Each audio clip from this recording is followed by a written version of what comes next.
Heavenly Father, be with us as we meet tonight to do what's wise and good for our county. Instill in us a spirit of cooperation and respect for all. Bless those who came here tonight and their loved ones. Bless those whose lives have been ravaged by the recent hurricane. Watch over our country, our state, and Cass County.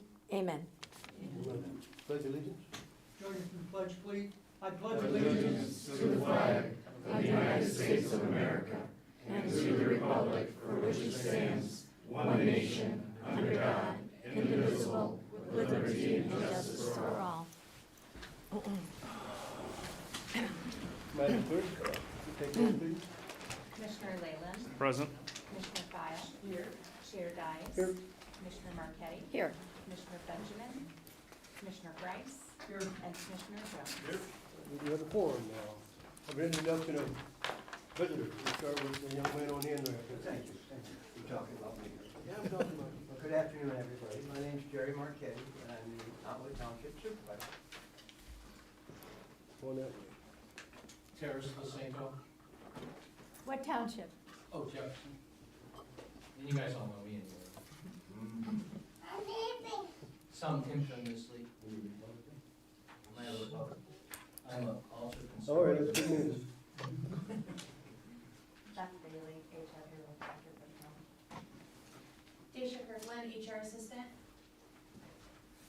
Steve Mammal, citizen, along with my gorgeous granddaughter. Ambrosia Eldon, Content Manager for the county. Jennifer Renfro, Finance Director. Joyce Locke, running for County Commissioner, District 3. Danielle Persky, Health Officer of Van Buren Cass District Health Department. Ray Kraus, Veterans Director. Casey Powell, Representative Advisor at Home Health Care. Mary Clark, candidate for the district. Cass County Commissioners. RJ Lee, candidate for the new 8th District. Brandon Cass, Mason Township, Reese Valley. Clint Roach, Shoulder Sheriff. Richard Banking, Sheriff. Bob Johnson, Road. Lynn Shawns, Peggy Township Precinct. Rose Kelsheimer, Jefferson Township Deputy Treasurer. Kevin Kelsheimer, Jefferson Township. Mary Howie, candidate for 5th District County Commissioner. Mark Howie, Jefferson Township. Well, thank you all for attending. Now is the time for public comment. If you have public comment, now is the time. You have 3 minutes.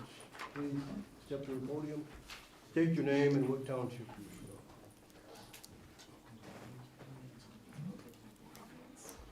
are. Hi, my name is Steve Mammal, and I am in District 2. I live in the city of Dowagiac. I just wanted to say something about the increase in pay that is on the agenda for today for you guys directly.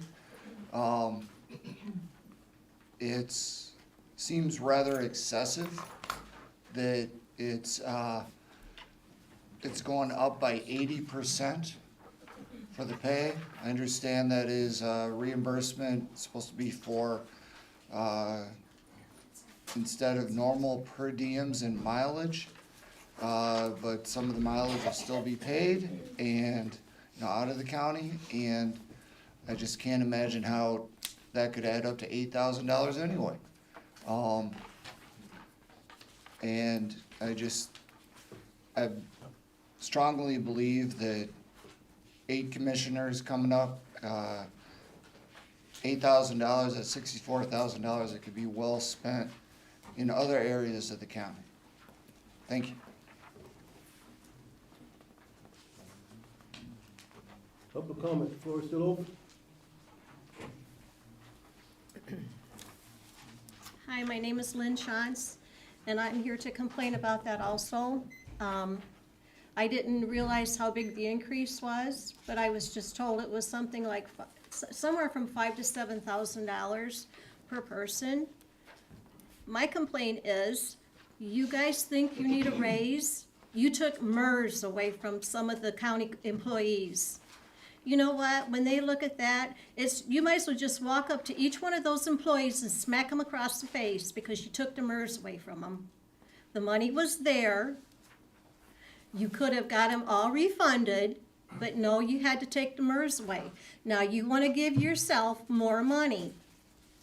That does not look good at all. In my estimation, each and every one of you should be ashamed of yourselves for doing what you did to your county employees. And how many employees have you lost? Thank you. Floor is open.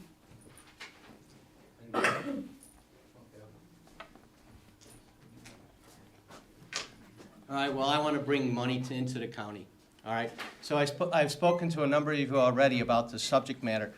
A few weeks ago, well, I'll back up. I run a program for the Department of Energy National Laboratory System where I introduce elected officials to the possibilities for nuclear energy. So a couple of weeks ago, the Department of Energy contacted me and a number of other people that help with my program. And they wish to consolidate spent nuclear fuel facilities. We have about 104 spent nuclear facilities, fuel facilities around the country. They would like to consolidate those and prepare those for recycling for the next generation of advanced nuclear energy. They don't want to do it like they've been doing it traditionally, which traditionally is they do an eminent domain, go into an area, do an eminent domain, and say the community is going to get it. They want to do what they call consent-based siting. In other words, they want the community to want to do it. They're willing to pay for the engagement with the community. They're willing to pay for a whole lot of things. It will bring a whole lot of high technical jobs, good economic development. So I said, when they called me, they wanted me to begin potential siting all over the place because I interact in a lot of different states. And I said, well, I'm not going to go to another place if I'm not going to ask the people where I live. So anyway, so I want to present it to you. On May 19th and 20th, October 19th and 20th, Department of Energy is having a big meeting at Oak Ridge National Laboratory to sort of finalize what they want to present to the communities. They had given me about 150-page overview. I gave Rick a 4-page copy. I gave Roseanne the full. It's 150 pages, right, Roseanne? Jeremiah, it's about 150 pages, right? It can be a very good economic boom if you're not afraid of nuclear energy, if you're not afraid of spent fuel. So, along those lines, what's important is that the elected officials really understand what's being presented. So the National Laboratory, Argonne, allows me to bring elected officials and government officials to the laboratory for what we call Nuclear 101. Last year we did one with the Michigan legislature. We're going to do another one probably in November, December, so whoever's in office, those of you running for office who may win, you will probably want to attend. So when you have another meeting where somebody comes up and tells you should be ashamed of yourselves, well, you can say, no, I understand nuclear energy because the Department of Energy educated me. So anyway, if you want more detail before I give a formal presentation at whatever upcoming meeting, I can give you my business card. You can talk to me after the meeting. And I would like to meet with a lot of you to come up with questions for the Department of Energy from the elected and other government officials. Anyway, I guess that's it in a nutshell, I think. All right? All right?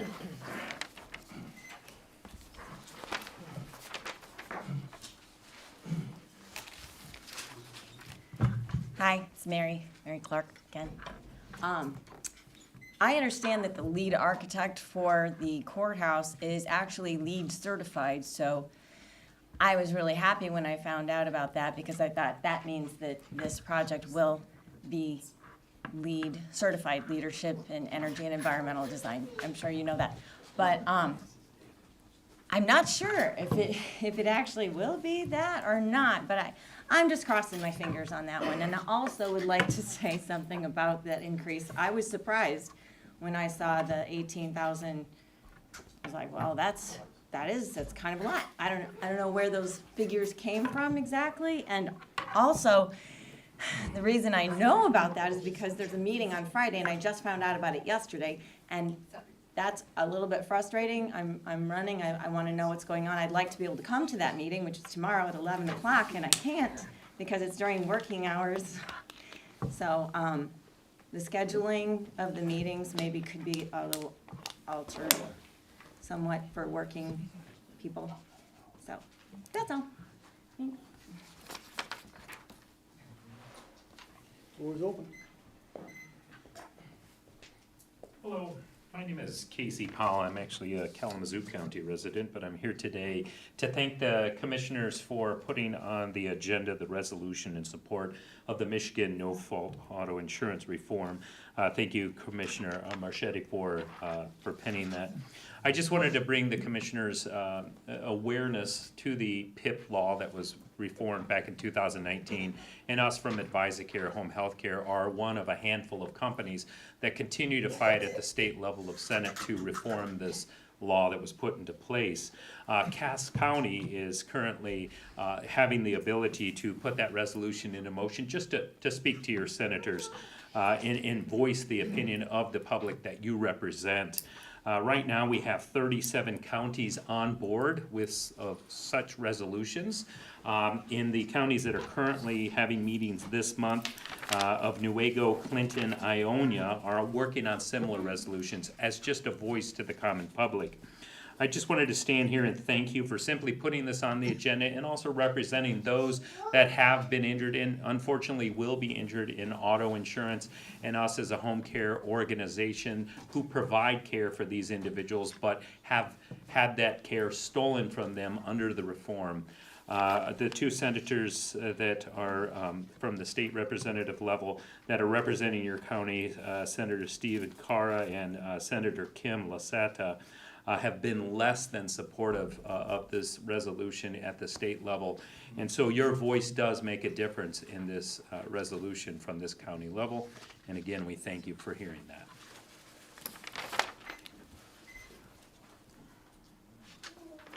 Floor is open.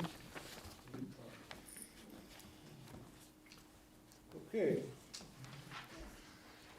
I move we approve the agenda as written. I second that. Properly moved and supported to approve the agenda as written. Is there any discussion on that?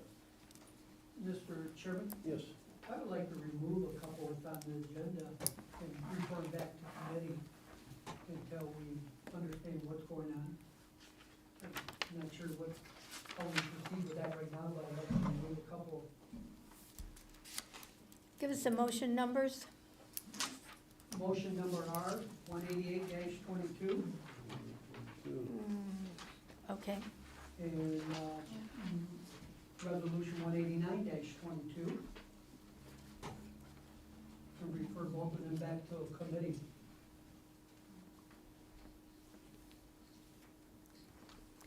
Okay. 188-22.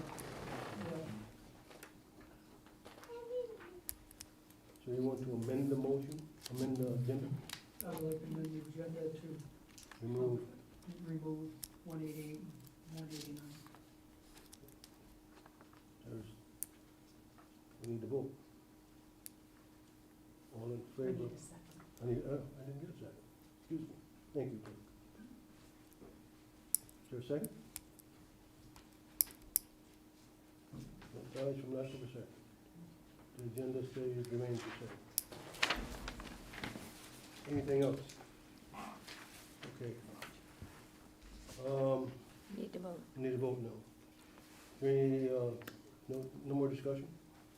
Not all in favor, say aye. Aye. All opposed, say nay. Nay.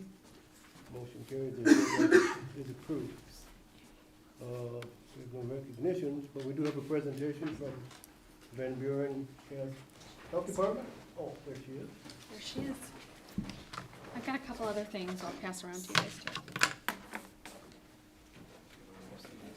There's just the flu schedule and then some stuff we'll talk about. Let me.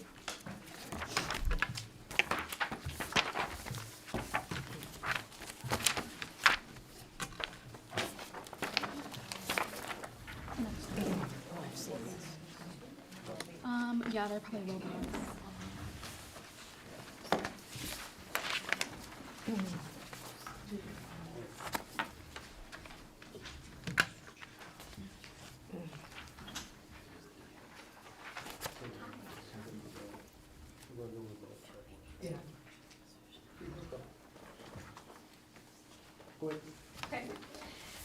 Okay, so I'm passing out to you guys just a couple slides. I figured it might be helpful to have a little visual aid. I just wanted to give you an update on where we're at right now as a health department and some of the things that we've got moving forward. Of course, you each have a copy of our annual report, and if you haven't already, I do encourage you to take a look through that. But for the sake of time, I'm not going to go through it with a fine-tooth comb. It's a pretty self-explanatory report. It goes through each of our programs and some of the successes we had, numbers, et cetera, throughout the year. So please do take a minute to brief through. But I wanted to spend most of the time just addressing what we're doing as a health department and where we're moving. As you guys recall, last year, about a year ago now, when I first started in this position, I came to you during the retreat and gave a presentation on the strategy and where I believe we are going as a health department. And I'm really proud today to stand here and say we're making great progress to that end. So we are foot on the pedal, looking to move beyond COVID response and into some really great new community things. But before we do that, I figured let's just start with a brief overview. So where are we at today? We have a total of 65 employees. You can see from that first slide, the majority are in our dental program with 25 total employees.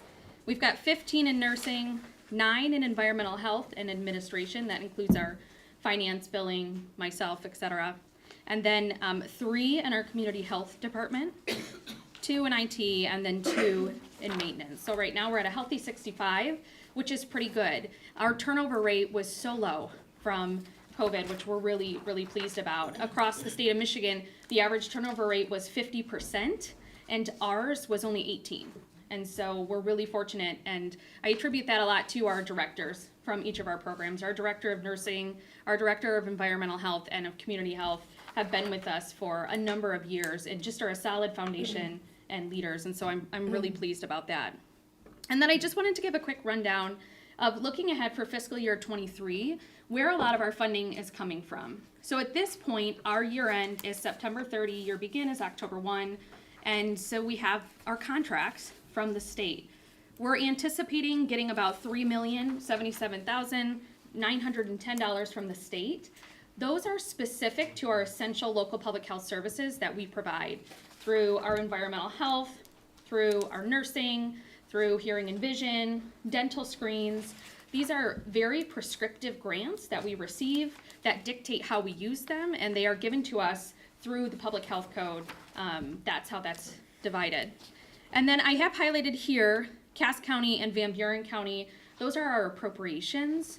That is highlighted because that is not an up-to-date number. What you're looking at there is an anticipated 3% of what we would ask for normally. I do want to really drive home the piece of county appropriations.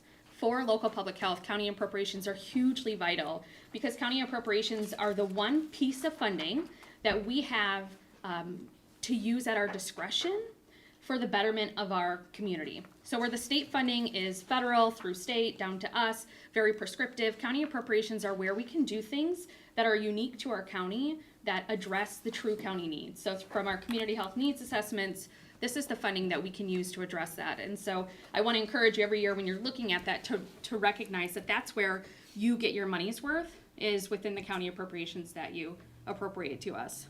And then fees, this is primarily our dental clinic through insurance, but we also bill for immunizations and well, septic, et cetera. So we are anticipating bringing in a little over $2 million in fees this year. Other is grants. So we do apply for other grants to meet the needs of programming that we are trying to push out in the community. And that is really the smallest pot of funding that we have, but still fairly healthy. And then I wanted to draw special attention, pull it out of state funding. I don't want it to be confused with what we typically receive as a state. But COVID funding initially, about a month ago, was estimated to be about $1.4 million for our health department. That's across both counties. As of yesterday, that has changed. As of yesterday, we're anticipating $435,000. This is not a concern to us. And I'll explain to you the reason why is because 1.4 was way more than we needed. The last couple of years, we have continually had to give back funding because, again, the parameters with which you could spend that were not realistic for our team. And at this point, while COVID is still existing, we're able to really infuse and integrate that with our day-to-day. So it's not a huge concern of ours. We didn't hire a ton of additional staff during that time before I came on board. And so while that is a significant amount that is changing, we were somewhat prepared for it. We received those contracts yesterday, so we know that that's the true anticipated for this year. And then let's just talk through some things we've been working on. So as a health department, we have spent the summertime really diving into our strategy. What are we here to do? We spent the last 2.5 years on COVID, but we've got to come back to our primary focus and our purpose. And also, as you guys know, through the transition of leadership, we also are transitioning into what is our purpose for the community. And so it's our goal to really be focused in community, driven by community, and make sure that we are leading with what's best for public health and not what's best for authority. So through that, we had a couple intensive strategic planning sessions, and I wanted to just give you an update as to where we're at today. So if you flip the page to the second one, you'll see we have a set of values. We are community focused, we are dedicated to and passionate about public health, we are grounded in teamwork, we are accessible, approachable, and authentic. We're hoping, we know this to be true at our department, but we are hoping with time as we get out more in the community and those who have interactions with us will feel those values every time they enter our door or have an experience with us in the community. Our mission is to protect and promote the highest level of health possible for the communities we serve. I want to point out that we chose the word communities on purpose. Our former mission was people, but we do more than people. We ensure that the environment is healthy. We ensure that there's safety for animals. We ensure that the people are safe. Public health, population health is truly about the health of all in our community. And then through that, we developed a vision. So this vision for us is what we hope to be 5 to 10 years out. We hope that when the community thinks of us, that these are the pieces that really portray who we are and what we're about. So we hope to continue to be a trusted source for health information, valued for collaboration and public health innovation, that we integrate new technologies to improve service and efficiency, that we have continuous workforce development, a shared understanding of public health across the organization, and that our staff, board, and volunteers reflect community. So after all that said and done, we have actual priorities. These priorities will have an action plan that goes along with it. These are internal primarily. They're for us to keep our head on the goals moving forward and ensuring that we're getting the work done. So we've got 4 priorities in no particular order. To increase our proficiency, both personnel and technology. If you at all tried to access us or our website during the COVID pandemic, you will know why this is of vital importance, and so that is a priority for us. To develop a community culture of healthy living, from assisting businesses in bringing in wellness programs to making ourselves more visible through community programming, to practicing what we preach inside our walls. It is our intention that we lead by example to develop a community culture of healthy living. That we align our board and administration. This is pretty self-explanatory. Anytime we can align, the more effective we will be. And then secure appropriate funding. So as I mentioned earlier, you got a snapshot of our funding sources, but big dreams mean we need big funding and support to sustain the initiatives that we have, and I feel confident that we'll be able to make that happen. So the final page just has looking forward. What are some things on the horizon? Everything here that I have listed are things that are actually happening. They are not pipe dreams, they are in motion already. So the first is a wage analysis. We knew coming out of COVID that if we want to continue to recruit and retain, we have to have a good understanding of what we are paying our staff, not only those who currently are on our team, but also those who may want to join our team. We are working with a consultant, Rose Street Advisors, to help lead this, and we've made it very clear that our competition is not other health departments. Our competition is private healthcare entities, dental entities, and while we likely will not be able to match those salaries because of the way that we are funded, we want to be very aware of what is our true competition and how do we compete. Continued strategic planning. So this piece that I mentioned to you will continue throughout the next 3 to 5 years, and we are committed to making that happen. Dental equipment upgrades. This is an ongoing process, but I'm happy to say as of last week, we now have digital equipment to take x-rays instead of the antiquated equipment that actually could no longer be refurbished because they didn't even make it anymore. And so we are taking a process in upgrading all of our equipment within our dental clinic. We were fortunate to build a healthy fund balance to cover the cost of these. So please take note the next time you're in our clinic of the upgrades that we're making.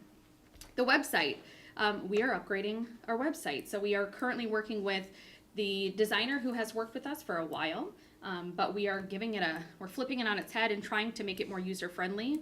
So any input you guys have, you're welcome to provide during the process of switching. We want to make sure that it is a tool that is beneficial for the community, because if it's not, then it serves no purpose.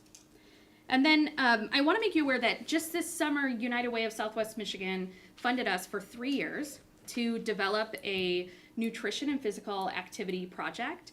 So as part of accreditation for local public health, we have to have nutrition, but we do not. We have not.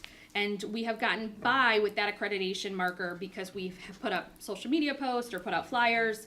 But as I mentioned, a year ago, we made it our priority to actually impact our community, and that means doing real work.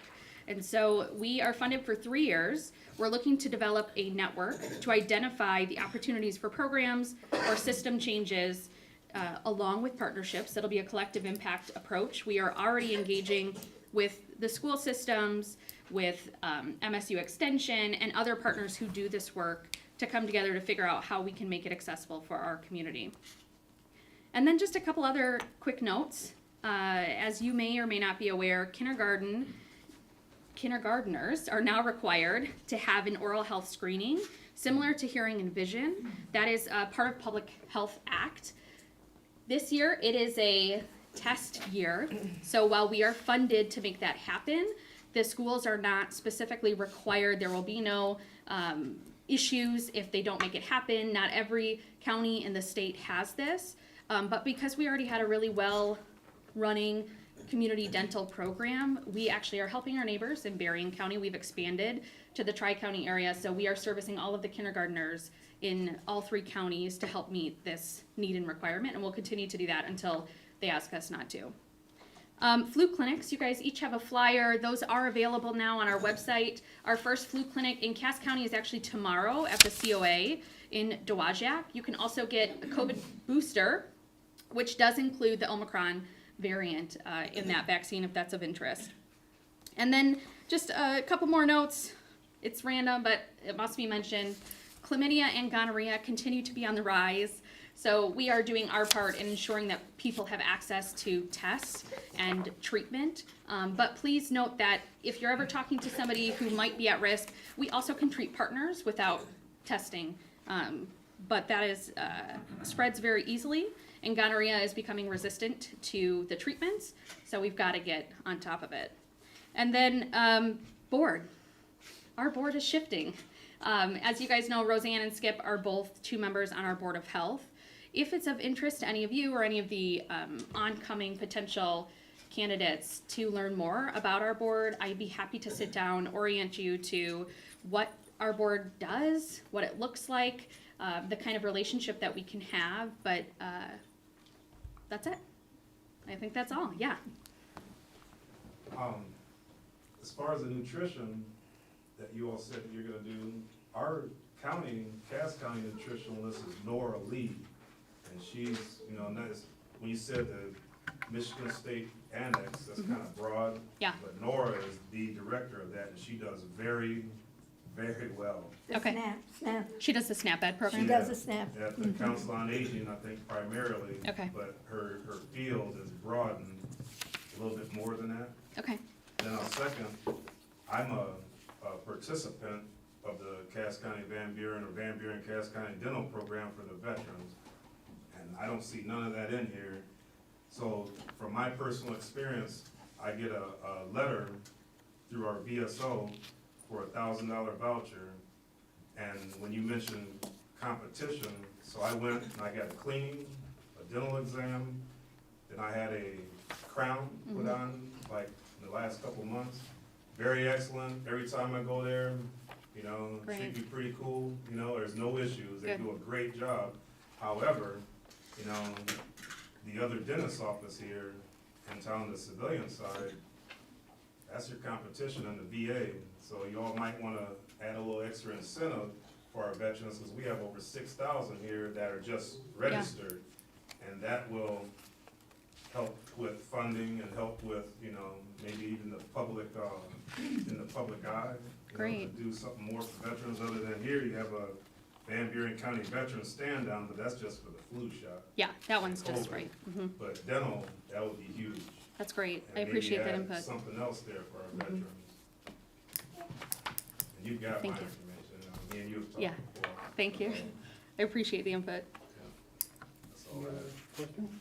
I don't have a question, I have a comment. I was part of their strategic planning, and it was extremely well done, and I'm happy to see that this is pretty much the result of some of the work that we did. Yeah. Yep. And we started the dental program, what, 10 years ago probably? And at that time, we were all on our own.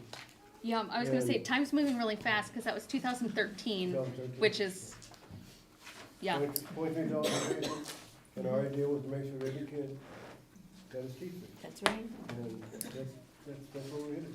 Yeah. Good thing. yeah. Thank you, Thank you Danielle. guys, I appreciate Yeah, the thank time. you. Okay. Okay, full consent agenda, Vice Chair, please. Motion 183-22, motion to approve claims dated September 30th, 2022. And motion 184-22, a motion to approve September 15th, 2022 Board of Commissioners regular meeting minutes and the September 29th, 2022 special meeting minutes.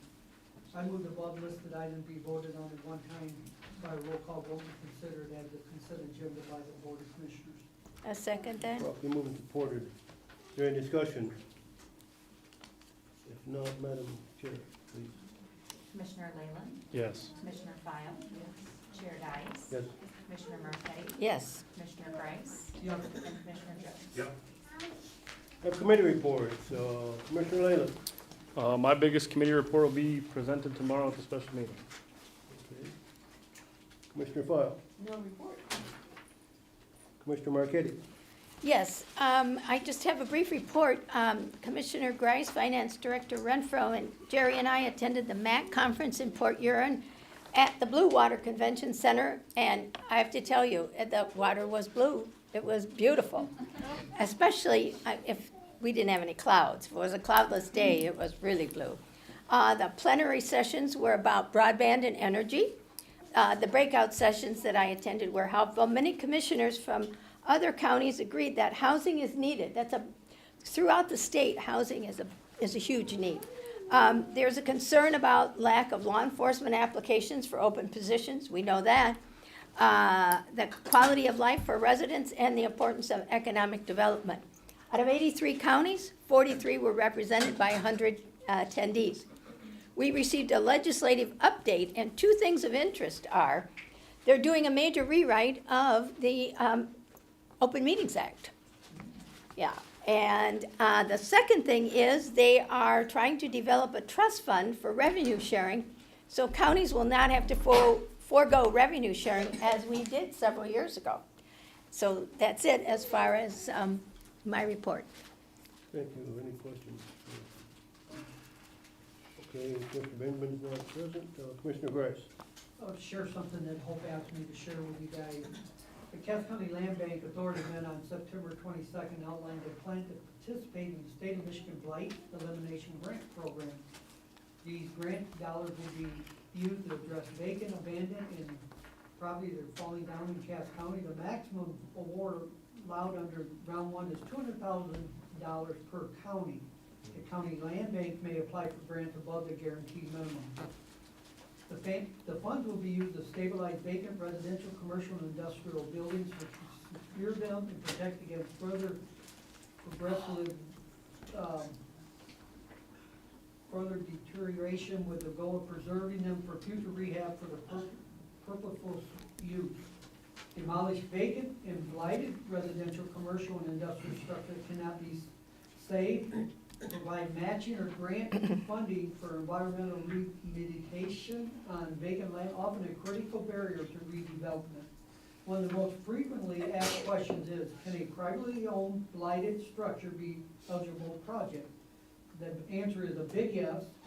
The county land bank must be the entity that applies for the grant. Any property not owned by the land bank or government jurisdiction must have either a signed agreement with the owner to do the activity or a court order to do so.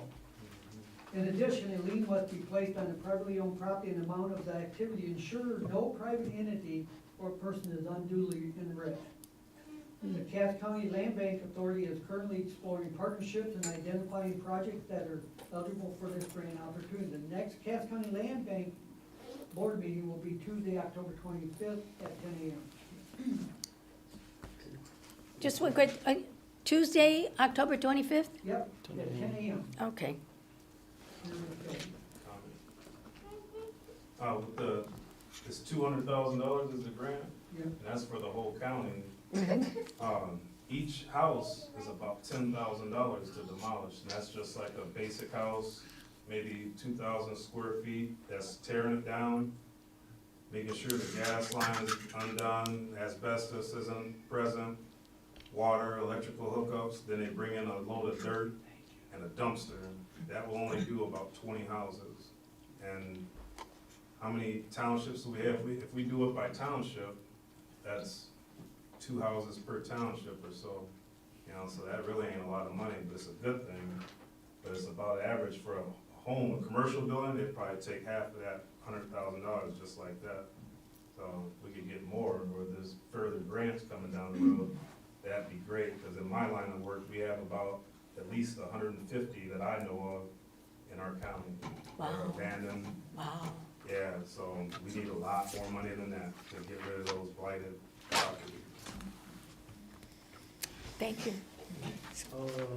Keep going, Chris. All right, it's my turn. Sweet caveat. No, not a caveat, transition. All right, talk about our beloved veterans of our county. Thanks again, Daniel Persky. We're helping a lot of vets in our county. I don't have really a good report yet, because this is the end of the fiscal year. So next meeting, we'll have a more in detail or a more in-depth report. But I have good news that we've hired a new guy, or we're getting ready to approve a new guy to be on our board. I'm there representing Desert Storm, Iraq, and Afghanistan. We have Gary Gravitt that represents Vietnam, Chris Bergen that represents Panama, and that's it. So the rules are, I suffice for the rules because I've been to every war in the Middle East since the 90s, but it's good to get somebody else to come in there and give us a break. And for the public, what we do is we generate those letters for veterans to go to the Van Buren, Cass County Health Department, go to any other dental programs or health programs, and everybody knows that we've got the transportation down for them. We're still working out the bugs with that, and overall general health. You know, me and Carrie, the director, we go personally to veterans in the Cass County area just to check on them, because a lot of civilians that go there, they won't open up to you, but they know us and they know we've been there, so they're a lot more likely to open up to us. And the guy's name is Russ C. He's also a combat veteran, so a lot of people will open up, and plus, like I said, he's a great help. Carrie did a hell of a job on our budget. We had a few hiccups, but she got it turned in on time and it's approved, so we're getting money. We've got a few things coming up to where we're gonna use all that money, because the more people that I push, and every meeting I tell you to push people to come and register so we can get more money. We've got so many people coming in with so many needs, so many veterans coming in with so many needs. We're probably gonna bring a packet soon to the Board of Commissioners asking for more money to support the guys that supported us by signing that blank check of our lives. So be prepared for that. That's all I have. Any questions for Commissioner? No? Appointments Committee. Okay, so we're meeting next week on October 13th. We have openings on Woodlands and the Historical Commission. One of our most popular, the Historical Commission. Okay. Administrator. Yes, my report is in the packet. I got a couple things I'll touch on. One thing, with the opioid settlement, or opioid settlement. okay. We've got those actually coming in very soon. We're looking through right now as to the uses for funds and how that's all going to work. I think right now, the county is slated to receive, I think it's about 1.2 billion overall, but it's spread out over, I think it's an 18-year time frame under one of the agreements, and I think a 15-year time frame under the other one. So it's not, one lump sum. It's going to be kind of, doled out over time. But we're kind of studying right now potential uses for the funds, and we'll be obviously working with the Board of Commissioners hand in hand to determine kind of the appropriate way to utilize those funds, and we'll be bringing something to you shortly. I guess I'll also touch on IT agreements.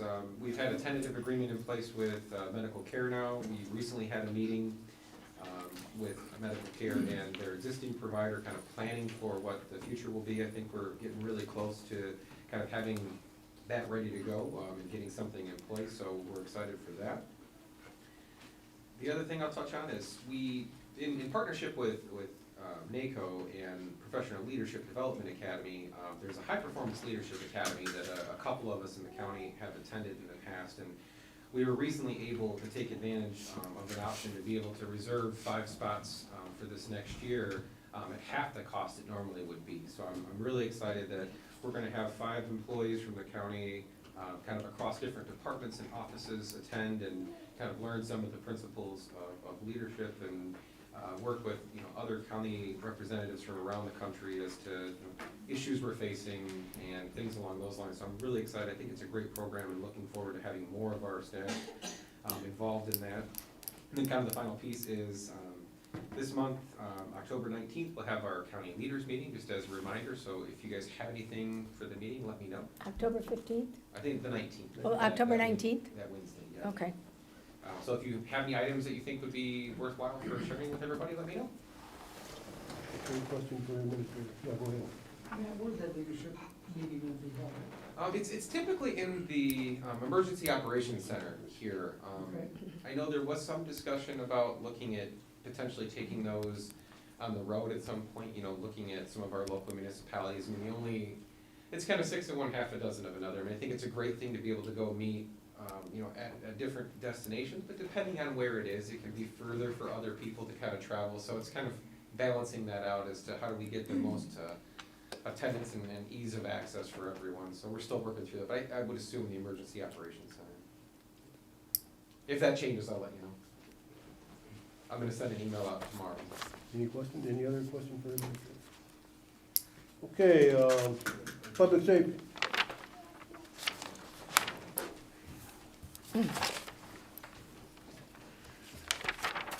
Greetings. Just a few things that have popped up on the radar over the last week, actually.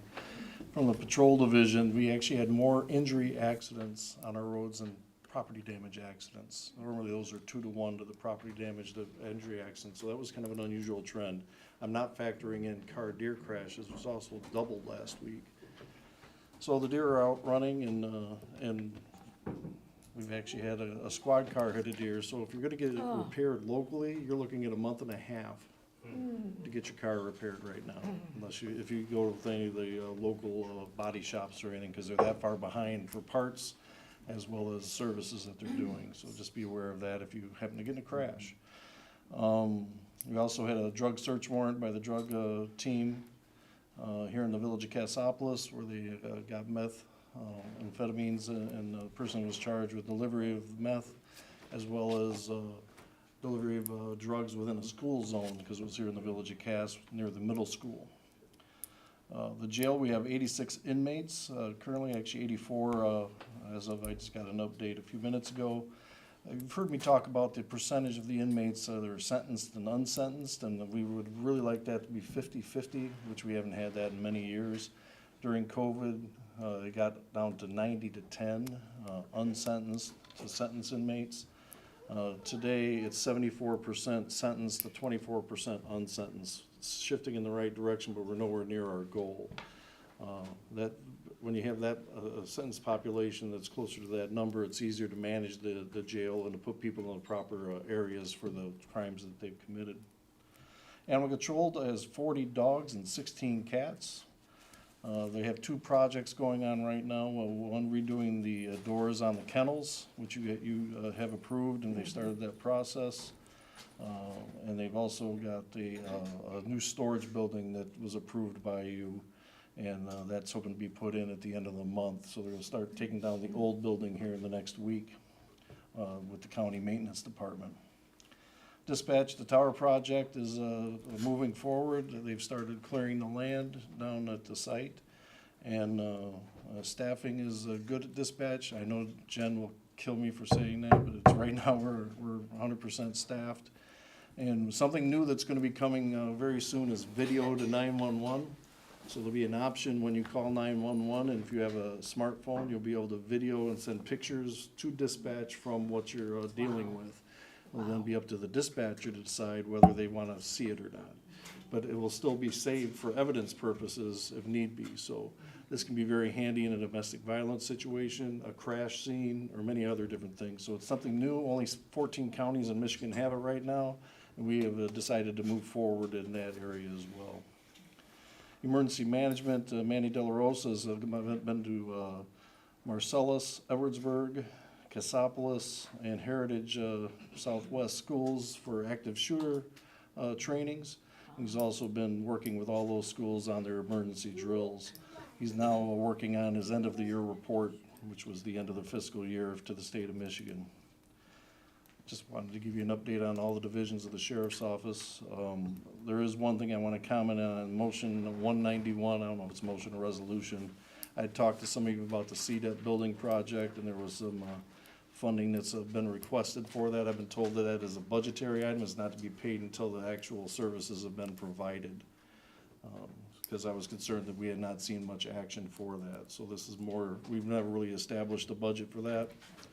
But I did have some concerns that we weren't getting progress up to date at that point. And I know I voiced some of those concerns to you, so I just wanted to make that up at this point in time. That being said, I think I'm well under my 45 minutes. Take your time. Sheriff, All right. we had a kid last night from Cass County that got caught in a double homicide. I'm sorry. We had last night on the news, kid from Cass County, double homicide in St. Joe County. What's going on here? Do you have anything yet? Are you working on that? So there was a juvenile from Cass County involved in a double homicide in St. Joe County, Indiana, and he was formally charged. He's also got some charges pending here in Cass County. I do not have details on what happened in St. Joe County. I just know, we do know about the case. We were looking at actually bringing him back here for charges on some cases here. But now that St. Joe County, Indiana's moved forward with their charges, they're not releasing him for that purpose. Do we have any problems here that we need to do? Oh, yeah, not just here, but he lived here, but most of the issues took place in Niles and South Bend, but there were some issues here as well, but not to the point of a homicide, thank goodness. Yes. How old? was I'm this sorry, I think juvenile? Mike Rice had his hand up Oh, first. I'm sorry.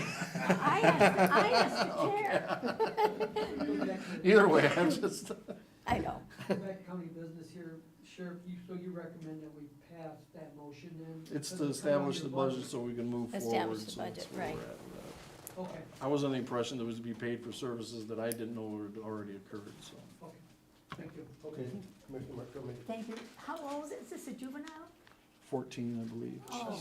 14 or 15. There's two actually. One's 14, one's 15. Oh, so. that's a kill. Oh, that's a killer. 17? I'm sorry, the undersheriff has corrected me from the back row. Well, that's- 17. that's I thought it still was too young. It's There still, is a 14-year-old involved also. Yeah. He oh, hasn't been charged yet. That's Oh. true. Okay, thanks a lot, Sheriff. All right, thank you. thank you. Careful up there. County partners.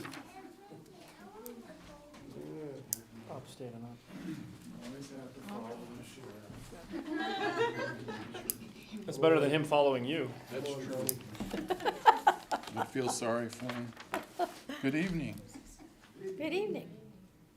Haven't been in here a while, so I'll try to use my 5 minutes. The good news that I have to share is we are putting the paving projects in the corner.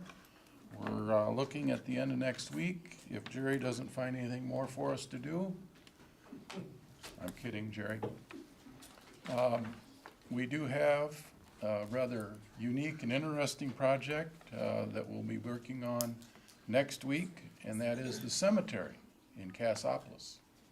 There's about 3/4 of a mile of roads in that cemetery, and the village has decided to redo them. We milled them last Monday and Tuesday, and I'm hoping that our paving crew gets that job done without there being a homicide on me, because they're not really impressed that I took that job, but we'll get it, and everybody will be happy, I hope. We are also gonna finish O'Keefe from Fox to Shirt Street. There's kind of an interesting part of that puzzle, I think. Last spring, when I was meeting with a contractor for some gravel production, I rather jokingly said, the road commission and your pit is what tears that road up. Why don't you help us rebuild it? Much to my surprise, his response was, well, let me know what you're thinking and we'll consider it. Okay. A few weeks ago, I thought, man, I better see if he was really serious about that. So I sent a text and he said, let me know what you need. I said, I want you to mill the road. A couple minutes later, he said, okay, we'll do it. That's a $33,000 savings to the road commission. Wow, cool. So obviously, he values the relationship that we have with his company as much as we do, and he's willing to demonstrate that. Cool. And we certainly appreciate it, and I'm hoping we can do a press thing as you recommended, Ryan. I think that would be a good story. Absolutely. Good idea. Next year, I'm sure we'll be doing much less paving, just because of costs. I've told you that last year we were at $375 a ton for liquid asphalt. This year we are at $575. The current price is $800. Oh my goodness. And I thought we had a prayer here the last few weeks until the recent news on the oil supply and production, and you see what the price is doing, and that will also probably raise us above the $800 mark. That would be, $800 represents a 40% increase in just the liquid asphalt part of the asphalt mix. The dollars that we have are never enough, and they're about to go much less further than we'd like. So that's reality. Our budget for next year that we just approved, because of your contributions to roads from ARPA money and the township stepping up and using a lot of their ARPA funds. This year, our budget for next year will be approximately $5 million less. And that's a big number for us. So you can see how much less work we'll be able to do. I want to remind you, as you probably hear from a lot of our motoring public, when we're paving, it takes everybody that we have to do that job. Consequently, those other things that we're responsible for take a back seat, and you see slippage and things like filling potholes and shoulder work and all those other things that we catch up on, fortunately, after we finish paving. But that's just the reality of the amount of people we have and how many people it takes for us to pave. So pass that on if your question about why we're not getting some things done in a timely way.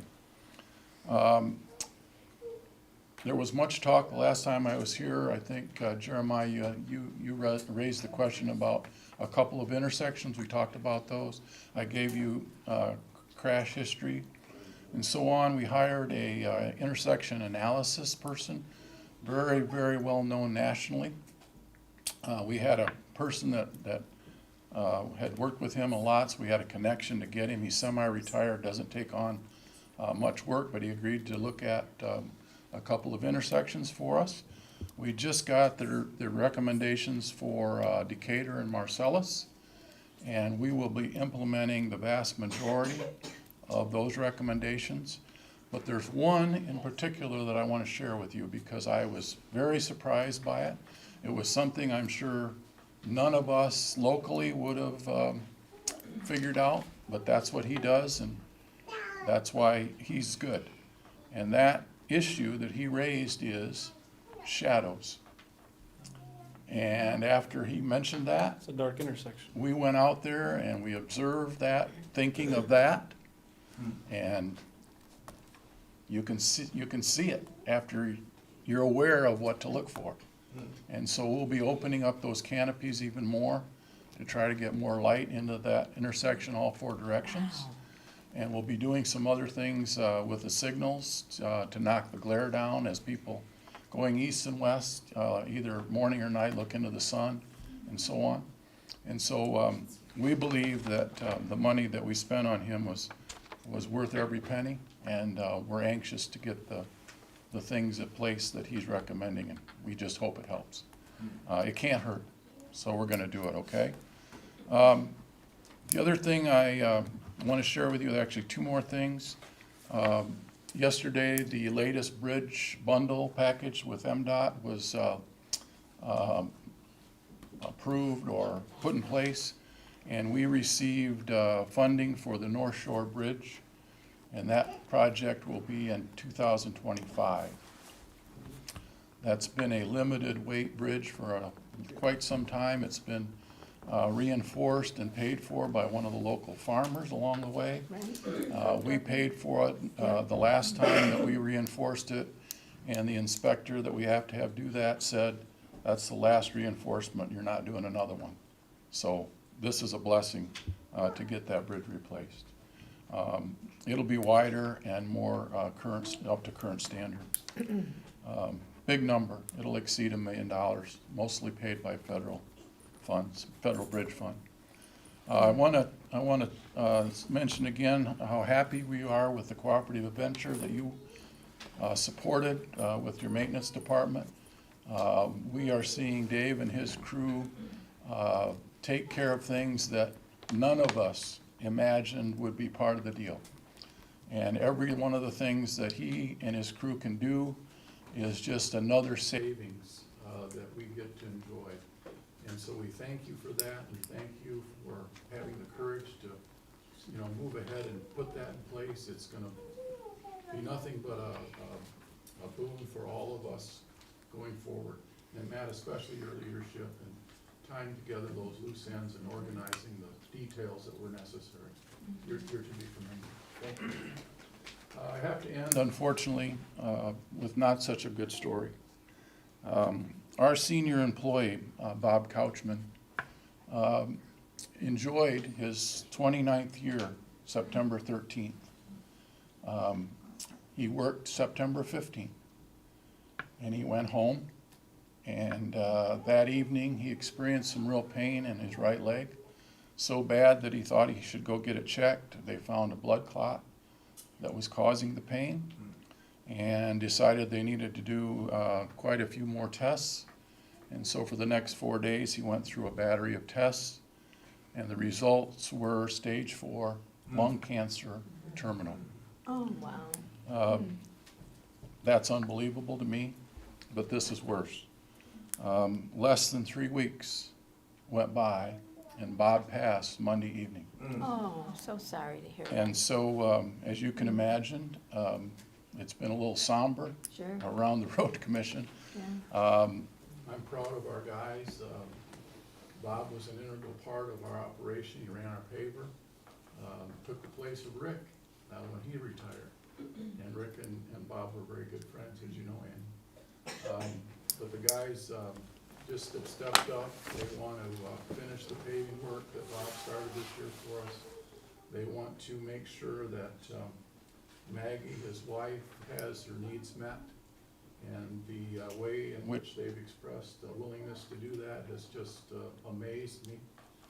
They're just very gracious and want to give to the family, and I couldn't be more proud of them. And so we met with them Tuesday morning, And we talked about how we often in a group of people get caught up on things that we just think are mountains. We just think that they're really important. And then something like this happens, and we find out what's really important. Yeah. And I was at that home, asked by Maggie to come over on Sunday evening. Bob shared some very special thoughts with me. And I shared with our group of employees that I saw on the faces of his son and daughter what was important. Without them saying any words, it was written all over their face what was important. And so I just say to you, all of us need to all stop every once in a while and think about what's important. Yeah. And make sure that we act on those things, because it will make a difference someday. And sorry I had to end on a downer, but I wanted to recognize Bob's story and all that he's given to the Road Commission. Thank you. Thank you, Bob.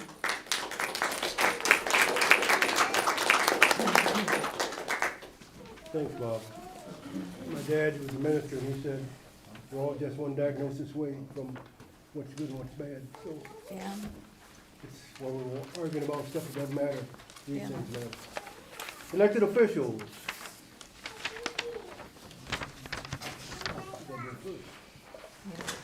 Mr. Chairman, Yes, sir. I need to ask to be able to abstain from motion 185-22 under unfinished business due to a conflict of interest being related to the owner. Be so reflected. Okay, we'll go to unfinished business. Commissioner File. Motion 18522, motion to approve a cleaning contract with the Cleanest Company LLC from July 7th, 2022 until July 30th, 2024, at a cost of $16,650 per month. I so move. A second? Properly moved and supported. Is there any discussion on this motion? Yes, go ahead. Mr. Chairman, I'm curious about the date of July 7th, 2022. We're now in October. And the other concern I have is the increase of 55% or thereabouts. I still think they should honor the agreement we have. I'm not calling it a contract because there's some conversation on that, but I still believe that they should honor and open this up 90 days. The only thing that's changed from our last commissioner meeting, that they've taken a year or two off. That's it. So for that reason, I'll be voting no. Is there any other discussion? Commissioner File. I think we need to keep in mind what the other quote was, and considerably more than this company's quote. And I think we should approve it before they change their mind. Any other comment? Can I respond to that? The quote is out in the public, so they knew what the quote was. So I just have a whole big issue with the way it's come down to us. No, sorry. Any other discussion? No discussion, we'll vote. All in favor, say aye. Aye. All opposed, say nay. Nay. Motion carries. The new business. Commissioner Jones. M 18622 is a motion to dissolve the ad hoc homeless committee and transfer ongoing work and efforts to a more grassroots, community-driven initiative. So moved. Support. For discussion on this motion. No discussion? We'll vote. All in favor, say aye. Aye. All opposed, say nay. Motion carries. Commissioner Marquetti. Yes, thank you. M 187-22 is a motion to approve budget amendments as presented. And I move we approve this motion. Support. Properly moved and supported. Is there any discussion on this motion? No discussion, we'll vote. All in favor, say aye. Aye. All opposed, say nay. Motion carries. Commissioner Leyland. Resolution 188-22, a resolution establishing Board of Commissioners salary schedule for 23-24. Whereas the Cass County Board of Commissioners is authorized to establish the compensation for the Board of Commissioners, and whereas the Board of Commissioners cannot make changes in compensation which affect the board during the current term, but can make changes to be effective for the next term. And whereas the Board of Commissioners wishes to establish commissioners' compensation for the period of January 1st, 2023 through December 31st of 2024, now therefore be it resolved by the Cass County Board of Commissioners that effective on the date indicated, the salaries for the Cass County Board of Commissioners shall be as follows. You've all got that in writing, so I'm not gonna go through it. Be it further resolved that each commissioner shall not be eligible to receive any other per diem paid by the county. Be it further resolved that mileage shall only be paid to each commissioner for travel outside of Cass County, only for actual miles traveled on county business at the rate established by the Internal Revenue Service. Adopted this 6th day of October 2022, I so move. Second. Properly moved, supported, resolution. Is there any discussion on the resolution? Yes, sir. Yes, Mr. go ahead. Chairman, I still go back to my earlier motion. I would like this tabled and sent back to the committee. There's a lot of work that needs to be done here. The data from the commissioners they've done the last 3-4 years, the comparables with other counties, the like size of ours. There's just too many unanswered questions with this.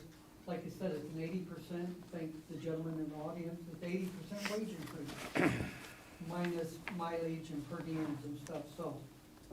I just think this needs a lot more work, especially with the finance problems that we're gonna be having in 2023. We passed the budget $1.8 million short.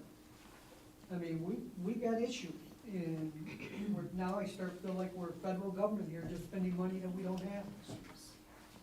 That's my statement. Commissioner Jones. Don't. Okay. What the? I don't think we're getting a raise, because if I go to every one of my committee meetings, every one of them, and I turn in all of my mileage, I really would get a pay cut over a year. So I don't think there's no financial issue there. Somebody that stays involved and participates in a lot of committees, drives a lot of mileage, claims every possible thing and doesn't forget to claim things, being that our current paperwork is all filled out by hand, not computerized or so on and so forth.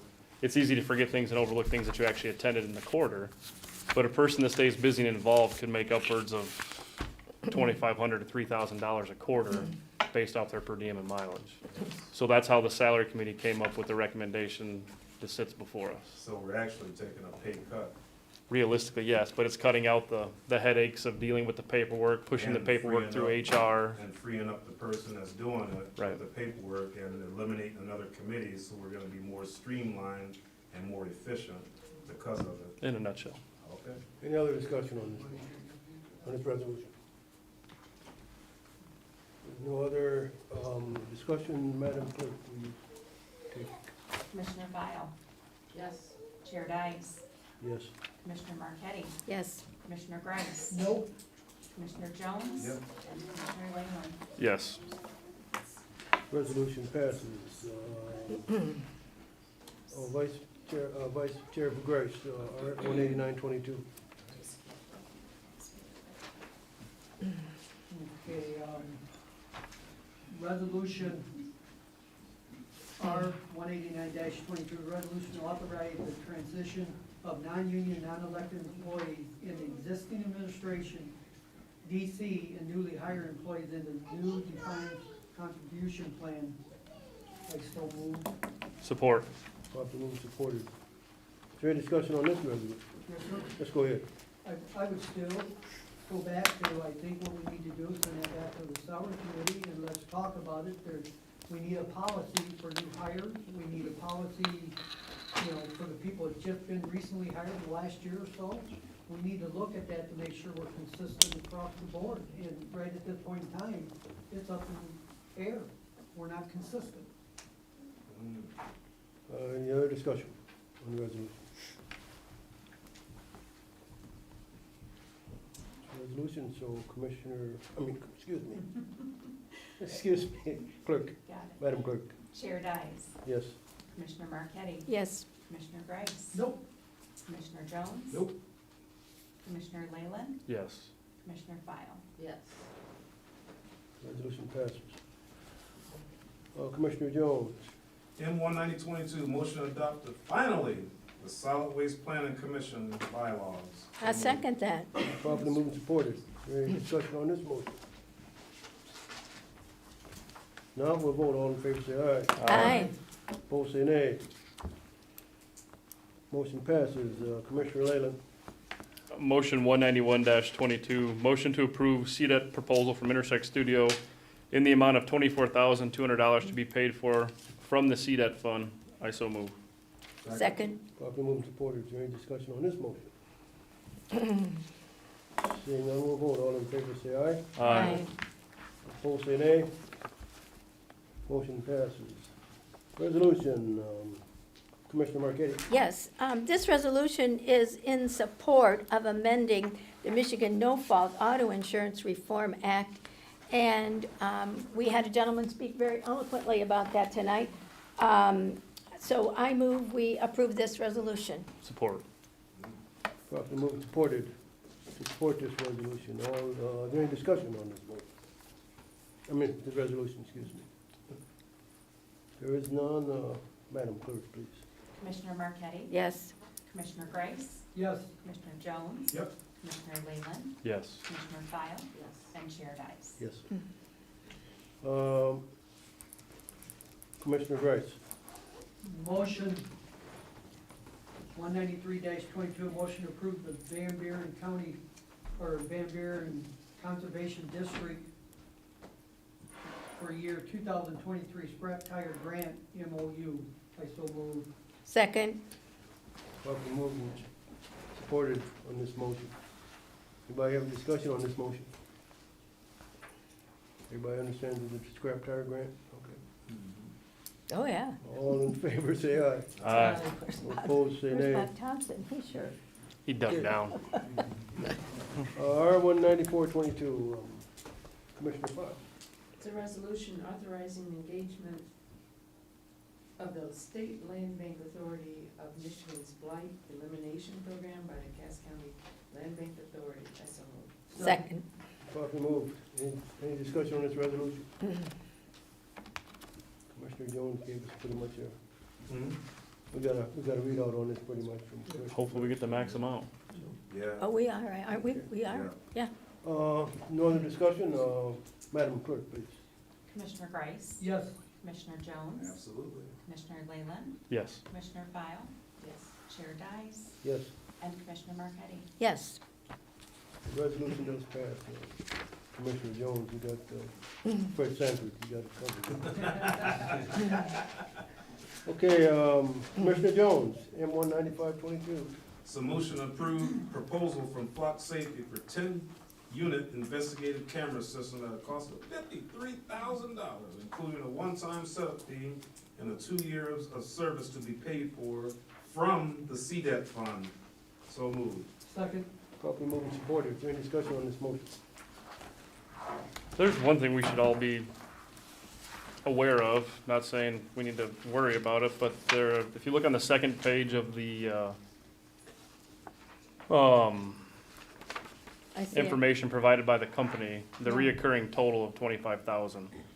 So that's gonna be a fee that's gonna be due every year that we continue to use the equipment. So that's just something we need to be mindful of. Any other discussion? I spoke with the sheriff about this, and all of our surrounding counties are Yeah. using it, plus the Yeah. tribe. Yeah, And the revenue that it will Yeah. bring in, not from Big Brother for any Yeah. conspiracy theorists out there, but from the Yeah. apprehension of criminals and the like, I think it's a very, very good investment. Also, if you ain't got nothing to hide, you ain't gotta worry about Big Brother, so. Any other discussion? Yes, go ahead. And public safety for our community is, we You, need it, we heat, yeah, and I think this money is paid out of drug millage. Yep. You know, so it's something that's paid for by the citizens, so just that And- additional cost. The cameras from other municipalities have solved some of our crimes yes, already. yes. Yeah, it's a good thing that we need. yeah. Okay. Any discussion, we'll vote the motion, so all in favor say aye. Aye. Opposed say nay. Motion carries. Board member comments and announcements. Commissioner Jones. The Historical Society, they were so nice to invite me to their event, and it was a great great turnout. They couldn't do nothing about the weather, but we had a beautiful day, and I was the local bladesmith, not blacksmith. And we had a great time, and I met a whole lot of good people, and I think we should support our historical society and all their endeavors. And if you want to see your favorite commissioner again doing that, I will be there next year. Also this weekend, I will be in Dowagiac on Front and Commercial Street doing the same exact thing with an anvil and my cowboy hat. We're holding a couple tractors up there, I think, so I'm going to see. All right. Any other board member announcements? I move to adjourn. Second. Probably move supported, meeting be adjourned, all. Favor say aye. Aye. Opposed?